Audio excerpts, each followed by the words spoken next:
Hi friends, আজকে আমি কৃষক বন্ধু পোকা নিয়ে আলোচনা করব। তো আপনারা আমার হাতে যে পোকাটি দেখতে পাচ্ছেন, এটি হচ্ছে বাদামি ঘাস ফড়িং। মূলত পোকাকে আমরা দুই ভাগে ভাগ করে থাকি, একটা বন্ধু পোকা, একটি শত্রু পোকা।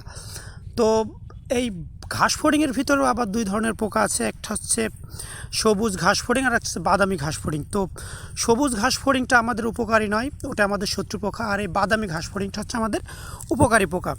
এখন আমরা বলতেই পারি যে কীভাবে এই বাদামি ঘাস ফড়িং আমাদের উপকার করে থাকে। হ্যাঁ, পোকাকে যেমন দুই ভাগে ভাগ করা হয়, ঠিক তদ্রূপভাবে সবুজ ঘাস ফড়িং, মাজরা পোকা এবং পামড়ি পোকা যেগুলো আছে, সেই পোকাগুলো যেখানে ডিম পাড়ে, ছোট ছোট ক্রিয়া এবং অন্যান্য ছোট মথ, সেইগুলা খেয়ে এই বাদামি ঘাস ফড়িং ধ্বংস করে।